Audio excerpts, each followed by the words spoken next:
আসসালামু আলাইকুম ভিউয়ার্স, আজকে আমার প্রথম ব্লগ দিয়ে শুরু করছি।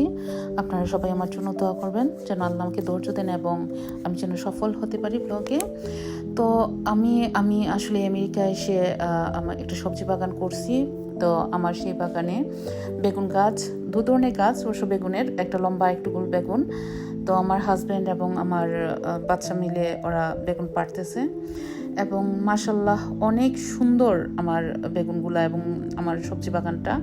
প্লাস শুধু বেগুন গাছ না, আমি অনেক ধরনেরই গাছ আছে আমার বাগানে, যেমন অনেক কিছু পুঁই শাক বলেন বা টমেটো বলেন বা কয়েক ধরনের টমেটো, কয়েক ধরনের বেগুন, ডাটা, যেমন এখন আমার হাজব্যান্ড ডাটা তুলতেছে, ডাটাও দু ধরনের, লাল এবং সবুজ ডাটা এরকম। তারপর যে কাঁচামরিচ বলেন, নাগামরিচ, তারপর হচ্ছে গিয়ে ঢেঁড়স, তারপর হচ্ছে গিয়ে পাট শাক, কলমি শাক, তারপর হচ্ছে গিয়ে মেথি শাক, তারপর অনেক ধরনের শাক আছে আমার কাছে। তারপর হচ্ছে গিয়ে ধরেন ডাঁটা শাকও আছে, ছোট ছোট ডাঁটা শাক।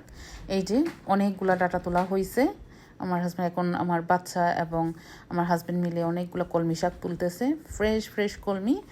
তো বুঝেনি তো, বাগান থেকে পেরে সাথে সাথে রান্না করে খাওয়াটার মজাই আলাদা, আলহামদুলিল্লাহ। এবং এত সুন্দর গন্ধ সবজি বাগানে, এবং সবজির সাথে সাথে রান্না করলে এত সুন্দর স্বাদ হয়। প্লাস গন্ধটাও হচ্ছে অন্যরকম ভিউয়ার্স, অন্যরকম, আমি বোঝাতে পারবো না আসলে।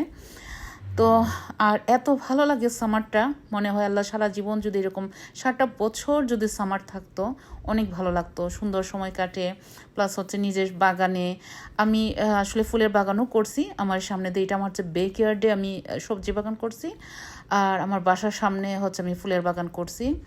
সো অনেক সুন্দর লাগে সময়গুলা কাটাতে। এবং এখন আমার হাজব্যান্ড এবং আমার বাচ্চাগুলা আমার সানরুমে বসে সবজিগুলা নিয়ে। তো আপনারা আমার জন্য দোয়া করবেন যেন আমি সফল হতে পারি আমার ব্লগে, এবং সাবস্ক্রাইব করবেন আমার চ্যানেলটা এবং লাইক করবেন, কমেন্টস করবেন। আর আসসালামু আলাইকুম।